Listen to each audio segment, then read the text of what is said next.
Bom dia, amores!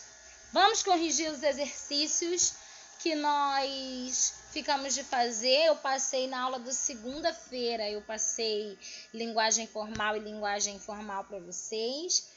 E ficaram para casa os exercícios da página 47, né? Se eu não me engano, isso mesmo.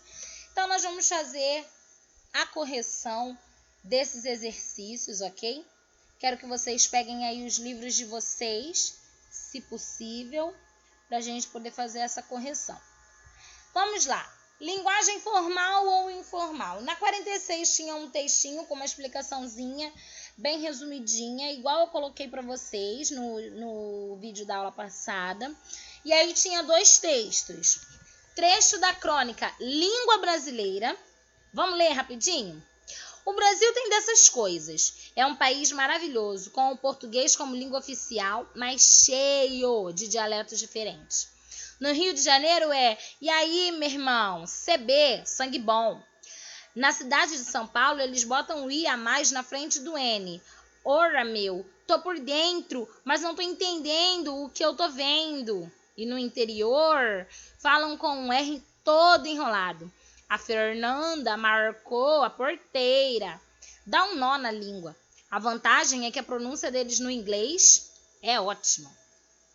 Esse texto é um trecho de uma crônica, da crônica Língua Brasileira. A gente consegue ver na linguagem dele que ele é um texto bem simples, com uma linguagem de facílimo entendimento, né? Ou seja, uma linguagem informal, né? Tem bastante palavrinhas aí que a gente consegue identificar a presença forte da linguagem informal.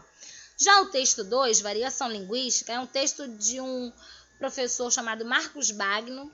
Ele escreveu esse texto, né? É um artigo de pesquisa sobre variação linguística. A variação linguística se manifesta desde o nível mais elevado e coletivo, quando comparamos, por exemplo, o português falado em dois países diferentes, Brasil e Angola, até o nível mais baixo e individual, quando observamos o modo de falar de uma única pessoa, a tal ponto que é possível dizer que o número de línguas num país é o mesmo de habitantes de seu território. Entre esses dois níveis extremos, a variação é observada em diversos outros níveis: grandes regiões, estados, regiões dentro dos estados, classes sociais, faixas etárias, níveis de renda, graus de escolarização, profissões, acesso às tecnologias de informação, usos escritos e usos falados. Muito bem. Agora, vamos para a nossa correção. O texto 2 é o trecho de um verbete enciclopédico. Então, gente, já começa aqui por ser um trecho de um verbete enciclopédico. É um texto que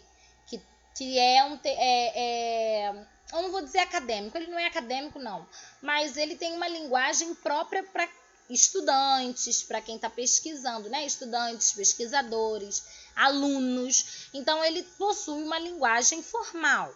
E aí, ele, no número 1, queria que você dissesse a função sociocomunicativa desse verbete enciclopédico, né? Se a gente considerar quem produziu, onde ele circula e tudo mais. Então, vocês podem dizer que ele é um gênero textual do campo de pesquisa.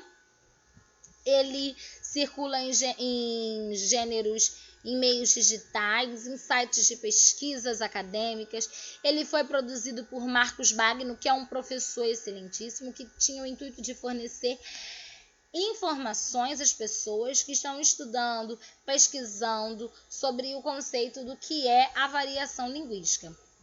No número 2, ele pergunta qual dos dois textos apresenta uma linguagem formal. E aí você tem que explicar o uso dessa linguagem. Com certeza a gente vê que o texto que apresenta a linguagem formal é o 2. É uma linguagem que tem respeito à gramática normativa, que é a gramática que a gente utiliza, né, para falar em linguagens formais. É a norma culta da língua, própria para gêneros desse tipo, do campo de estudo, de pesquisa, como o uso de terceira pessoa, né? A impessoalização, não é nada no eu, é tudo escrito sem uma opinião própria. Tem a gente vê que ele não tem marcas de oralidade, a gente vê que é uma linguagem que exige um pouco de conhecimento para você entender o que está escrito, até porque para dar credibilidade ao que ele está dizendo, você tem que ser alguém que também está estudando, está pesquisando. Então é isso que você pode dizer no número 2. No número 3, ele pergunta qual é o que apresenta uma linguagem informal. Gente, é o texto 1, né? Explique o uso dessa linguagem e comprove. Porque ele mostra uma linguagem espontânea, né? A pessoa não fica presa no que ela vai falar. Ela fala bem à vontade, bem tranquilona. Ele tá falando lá no texto, ainda usa exemplos como: e aí, meu irmão, CB, sangue bom, né? A gente vê que ele usa marcas assim, que lembram gíria, né? Que lembram uma informalidade. E por último, no número 4, ele diz: além do registro linguístico, qual é a diferença na discussão do mesmo conceito feita pelo cronista e pelo professor? O que os dois estão falando? Já que a gente está vendo o registro que um é formal, o outro é informal, mas ambos falam da mesma coisa. O que eles estão falando? Ele está dizendo o seguinte, pessoal. O cronista faz o uso do termo dialetos da língua portuguesa, apesar do texto da crônica se chamar língua brasileira, mas ele enfatiza as diferenças que existem nas maneiras de falar com relação ao sotaque e uso do vocabulário. Tanto no texto 1 quanto no texto 2 a gente percebe isso. Ele enfoca a variação linguística regional. Já o professor e pesquisador Marcos Bagno faz uso do termo variação linguística e amplia o conceito para a variação que ocorre num nível mais amplo dos falantes de 2 países, que é o Brasil e Angola.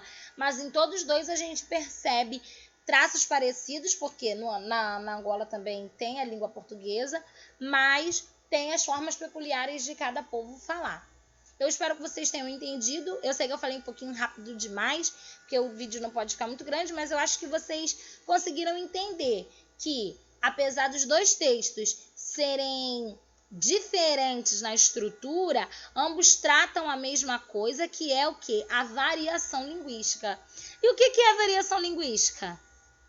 Variação linguística é uma coisa que vocês vão aprender na próxima aula. Na próxima aula que eu vou preparar para vocês. Tá bom, gente?